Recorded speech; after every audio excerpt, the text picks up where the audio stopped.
di momen-momen ketika lu sedang relationship atau bahkan married pun ya, pasti ada lu itu mengajak pasangan lu melakukan sesuatu atau meminta dia melakukan sesuatu. Jangan pakai cara yang biasa, jangan pakai cara yang bikin dia itu tersinggung atau defensif. Supaya efektif, efisien, lu nggak harus buang-buang energi, marah-marah nggak harus. Lu juga nggak harus bikin dia tersinggung atau bete gitu. Karena otak yang aktifnya nanti itu bukan otak berpikir. Jadi sebenarnya kalau lu membuat seseorang mengerti sesuatu atau memberi instruksi dengan membuat orang itu tersinggung, itu tuh nggak efektif gitu. Karena yang aktif adalah otak fight or flight gitu. Artinya mundur atau menyerang. Oke, gue kasih contoh biar gampang gitu ya.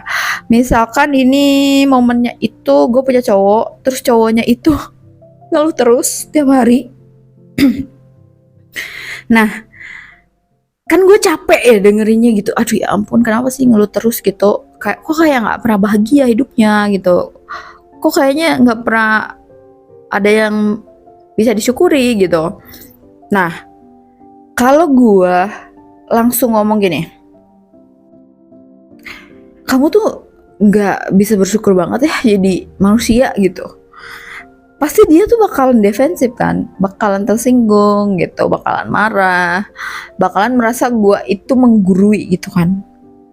Makanya harus sangat kreatif, out of the box gitu, pokoknya mind blowing pokoknya. Yaitu cara yang gue lakukan adalah gue bilang kayak gini ke dia, aku tuh merasa aku kayaknya butuh lebih banyak bersyukur deh beb gitu. Jadi gimana kalau kamu itu temenin aku gitu. Jadi supaya aku tuh lebih bersemangat, supaya aku tuh lebih ada yang ngingetin gitu kan kalau misalkan ada temennya. Karena kan bersyukur itu baik gitu. Jadi ini tuh sangat win-win solution, karena artinya gua jadi lebih banyak bersyukur juga gitu, dia pun ikutan bersyukur gitu. Terus kalau lu tanya it's works nggak gitu, jawabannya sangat works. Jadinya memang kebiasaan, jadi memang gua tuh minta dia bener-bener ngomong gitu loh. Jadi bener-bener sebenarnya itu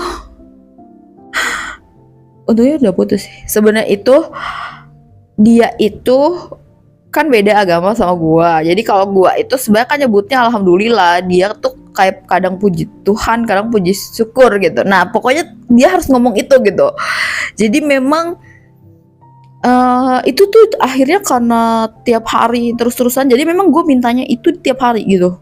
Gue minta dia ngingetin gue tentang bersyukur dan dia juga bersyukur itu tiap hari. Dan akhirnya ya terjadi, dia memang punya kebiasaan untuk mengatakan itu dulu gitu. Jadi harus sabar gitu ya kadang tuh gitu untuk mengerti seseorang, untuk apa ya, untuk meminta seseorang melakukan sesuatu gitu. Tapi use wisely, jadi pergunakan dengan bijaksana. Ini caranya bisa, menurut gue kemungkinan berhasilnya besar gitu, karena orangnya tuh nggak tersinggung, orangnya juga nggak ngerasa lu menggurui, orangnya juga nggak ngerasa lu tuh lagi ngejudge gitu, lagi menghakimi, lagi apa ya, lagi misalkan merendahkan dia gitu. Enggak, kan ini ngajak, jadi maksudnya lu tuh harus melakukan juga gitu, harus dengan berbesar hati mengikuti juga, toh karena kan sebenarnya baik juga yang dilakukan. Jadi menurut gua sih tidak ada salahnya gitu. Semoga bermanfaat.